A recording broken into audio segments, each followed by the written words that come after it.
अस्सलाम वालेकुम। तकदीर और किस्मत से ज़्यादा ताकत दुआ में होती है जो अर्श तक को हिला सकती है। दुआ वो ताकत रखती है जो आपके नसीब में नहीं उसे भी आपका कर सकती है। अगर आपको लगे कोई चीज़ तकदीर में नहीं लिखी फिर भी दुआ करनी चाहिए, क्योंकि तकदीर के सामने हम बेबस हैं। तकदीर लिखने वाला नहीं, दुआ तो तकदीर को उस वक्त भी बदल सकती है जब वो फैसला कुन मराहल में दाखिल हो चुकी हो।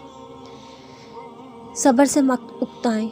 अगर अल्लाह चाहता तो पलक झपकने में आपकी ख्वाहिश पूरी कर देता। उससे आपकी उम्मीद और फ़िक्र के आंसू पोशीदा नहीं। वो हर उस दर्द से वाकिफ़ है जो आपके दिल में किसी चिंगारी की मानित उठता है। वो जानता है कई रातें आपने रोते रोते गुजारी हैं। वो आपकी हालत को ठीक करने पर कादिर है।